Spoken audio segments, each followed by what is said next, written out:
Hey, I'm golf broadcaster Matt Adams. The updated and expanded second edition of my book, The Golf Round I'll Never Forget, Golf's Biggest Stars Recall Their Finest Moments, is now available. Readers can expect to march with Arnie's Army at the 1960 U.S. Open, relive Jack Nicklaus's remarkable 1986 Masters win, and be amazed by the Tiger Slam. The Golf Round I'll Never Forget, Golf's Biggest Stars Recall Their Finest Moments. Pick it up where fine books are sold, including BarnesandNoble.com and Amazon.com.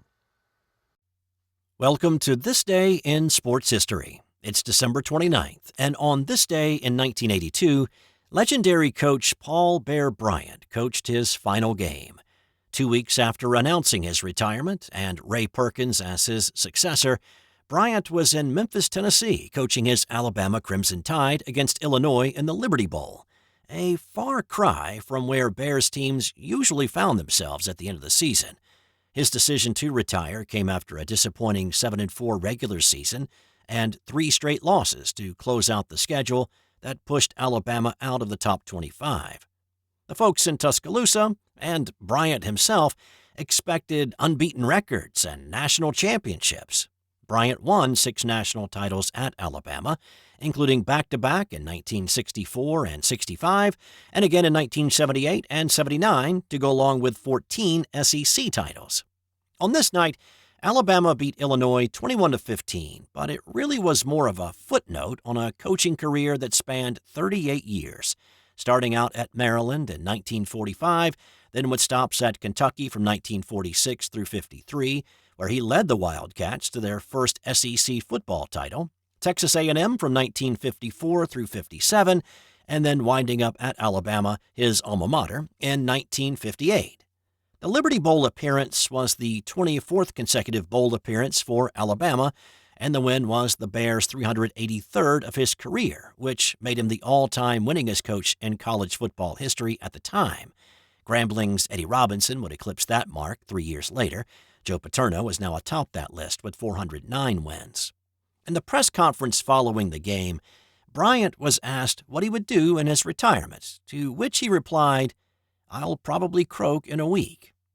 Sadly, those words were hauntingly prophetic, if just a little bit off in the timing. Less than a month later, on January 26th, Bryant died after suffering a massive heart attack at the age of 69. But at least on this night, 41 years ago, Paul Bear Bryant went out a winner. Also on this day, in 2007, the New England Patriots beat the New York Giants to finish the regular season 16-0, becoming the first team to do that since the 1972 Miami Dolphins. However, they could not finish the task of going undefeated for the entire season, losing to the same Giants in Super Bowl 42 a little more than a month later. In 2020, the Milwaukee Bucks set an NBA record for threes made in a game with 29 against Miami. And in 2013, 7-time Formula One champion Michael Schumacher was severely injured in a skiing accident in Maribel, France. He was in a medically induced coma until the summer of 2014. Since then, not much news about Schumacher's health has drifted out, though his wife Karina issued a statement earlier this year saying they are doing everything they can to make Michael better and make sure he is comfortable. That's all for today. Thanks for listening to this edition. If you have a moment, rate, review, and subscribe. Check out the show notes as well. There's another way to help the podcast if you would like. Have a great day, and I'll have more tomorrow on This Day in Sports History. Hey there, sports history fan. This is Arnie Chapman, a.k.a. the Football History Dude, and I hope that you enjoyed this recent episode presented by the Sports History Network and were able to learn some good old-fashioned sports history knowledge nuggets. I started the Sports History Network back in 2020 with the mission to help podcasters find a community of like-minded sports history nerds, as well as helping aspiring podcasters to start their own shows.